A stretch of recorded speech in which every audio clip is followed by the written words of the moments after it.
Hey there, Mom. I found an odd amount of water pooled up on the ground underneath the laundry I hung out on the line before I left this morning. You went and poured buckets of water all over them, didn't you?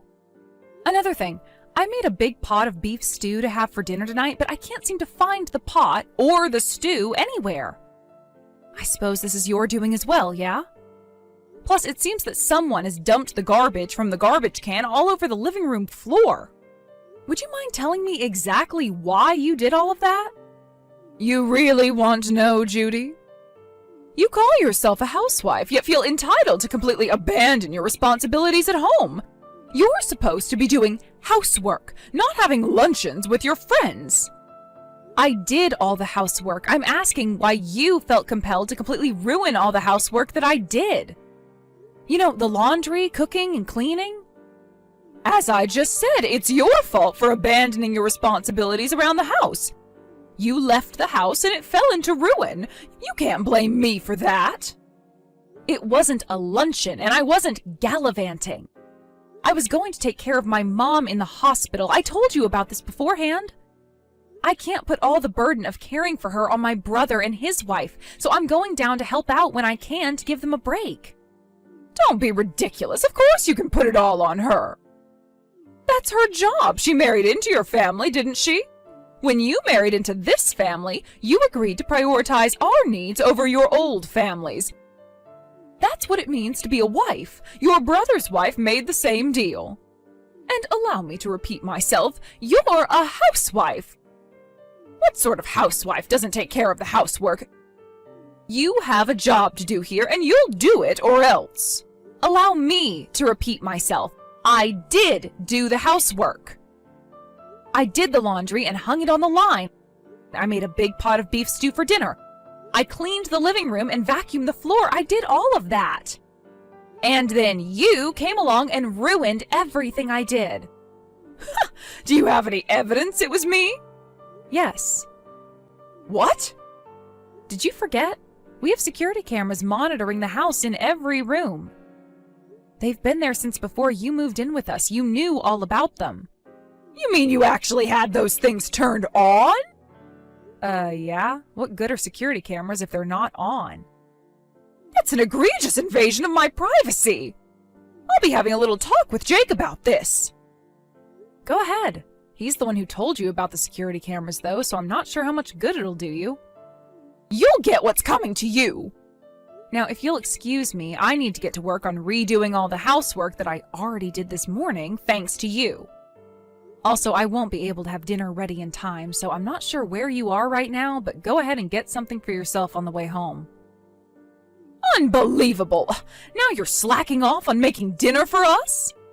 I'm terribly sorry, but you and the friends you called over for lunch today ate all the beef stew that I was planning to have for dinner, so you'll just have to make do. You can't talk to me that way! Right now, that's the most civil language I can use with you. Impudent little girl! I am your mother-in-law! I'm done with this conversation. I want to get the housework done before midnight.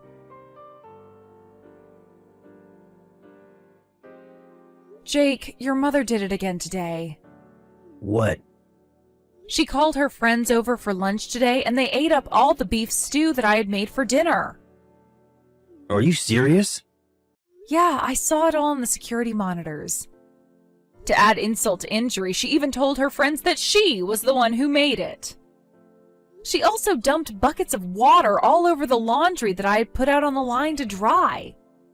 And to top it all off, she dumped the garbage out all over the living room floor I had just vacuumed. Unreal. She just moved in 3 days ago. I can't believe my mother would behave so childish. On the first night, she threw the dinner I made away and said it was disgusting. Then yesterday, she told me I was folding the clothes wrong, so she threw them all out of the closet and made me fold them again. I know she's your mother, and I don't want to be disrespectful toward her, but I mean, this is all just too much, right? I'm so sorry, Judy. Well, it's nothing for you to be sorry about. The apartment she was living in by herself burned down in a freak accident, leaving her with nowhere to go on short notice. What else were we supposed to do? We couldn't just kick her out onto the curb. For now, I'll just tell her that she needs to sign a new lease and move out as soon as possible. Her apartment was pretty standard. It won't be too hard to find one that's on the same level. Be okay with it. We can help her out with moving and her initial expenses to help her move out of the house even sooner. Yeah, that might be a good idea. If I knew exactly when she'll be leaving, it could make dealing with her a bit easier. Again, I'm really sorry to be putting you through this. Let me know if anything else happens, okay? Thanks, Jake. I'll do that. I'm getting in the car right now. Do you want me to pick you up something on my way home? You know what? That sounds absolutely fantastic. What are you in the mood for? I was thinking tacos. I'm fine with whatever you want to have. Gotcha. Okay, see you in a bit. Drive careful, Jake. I love you. I don't believe you, Judy. Are you actually going out again? How shameless can you be? A housewife who constantly refuses to do housework and goes out into town every day? I'm more disappointed in you than I can describe. I can't take any more of this. You think you can live off my son's hard-earned money while contributing absolutely nothing to the family, but I won't allow that to continue. You and Jake are getting divorced. Mom, what is wrong with you? You put all of my things down by the curb? And my key doesn't work. Did you actually change the locks on me? I can't get into the house. Oh, you finally came crawling back home, did you? I hope you had fun during your night on the town. Just when I started to think you couldn't possibly become any worse of a parasite, you go out and party the night away until morning. My mom had a major surgery yesterday, and I was staying at my parents' house overnight. I told you all of this beforehand, so I won't let you pretend that you didn't know. And that's all besides the point. Why did you throw all of my things down on the curb? You had better have a very good explanation for this. It's all very simple, Judy. I'm kicking you out of this house. What? What makes you think you have the right to kick me out of my own home? Your home? What on earth are you talking about? This isn't your home. Not anymore. I have no need for a housewife who's never around the house. Get out and never come back. I won't allow you to mooch off my dear son for one more second. Take your things and leave, you worthless parasite. Starting today, this house belongs to me and my son. Is that so? Well then, starting next month, your rent will be $3,500 a month. What? Mom. Oh, there you are, Jay. That awful Judy has lost her mind. You'll never believe what she just told me. When I told her I was kicking her out of the house, she told me I'd have to pay rent. And do you know how much she said rent was? $3,500. Oh, where does she get off? You'll have to be careful of her after the divorce, Jake. She'll try and come after your money again, I'm sure of it. I bet that whole rent nonsense is just her attempt to keep up her pampered lifestyle without having to work for herself for once. I don't know how she even thinks she could charge me rent at all. Oh goodness, what did you ever see in that girl? I don't know, Mom. Seems pretty straightforward to me. When someone lives in your house, they become your tenant and you become their landlord. That's how real estate works. Wait, what? The house title is in Judy's name, Mom. It's Judy's? What do you mean? You tried to kick Judy out of the house to live there without her just now, didn't you? Well, if you want the owner of the house to leave the house, seems pretty obvious that you'd have to pay her rent. That's ridiculous. The house is yours, isn't it? Nope, it's not. Legally, the house belongs to Judy. But, that's impossible. She doesn't work. All she does is leech off of your hard-earned money. How could she afford to buy a house? Actually, Judy isn't a housewife. Not a full-time one, anyway. You're not making any sense. She manages apartment buildings and parking lots. She does? Oh, this is the first I've ever heard of this. She doesn't talk about it much because back when she started, she actually had to cut off ties with a couple old friends who that just because she was the building owner that she would rent to them for free or cheap. Tell you the truth, I didn't even know about it until after I proposed to her. With her rental income, we decided that only one of us would need to work. When we started trying to have kids, she quit the office job she had been doing and just kept up with her real estate business. But she's asking for $3,500 a month. Isn't that insane? Given the area and the size of the house, I say that's fair market value, honestly. But I'm her mother-in-law. She can't take money from me. Yeah, the thing about that is yes, she absolutely can. She owned the house and gave you her terms. If you want to keep living there, pay her $3,500 a month. If you don't like it, there's only one thing for you to do. Move out. Move out? That was always the plan from the beginning, wasn't it? You said when you moved in that you'd only be living with us for as long as it took to get a new apartment. Well, I was only saying that to be polite. I thought you'd be fine with me continuing to live here, well, permanently. I did consider the possibility that things might turn out that way when you first moved in, yeah. But that all went out the window on the very first day when you started verbally abusing Judy before you even had your suitcases unpacked. Verbal abuse? Oh, that's nonsense. I did no such thing. If you really think you weren't being verbally abusive, all I could say is yikes. Judy wanted to stay out of it and let you find a new place at your own pace, out of respect for you as my mother and sympathy for your last place burning down.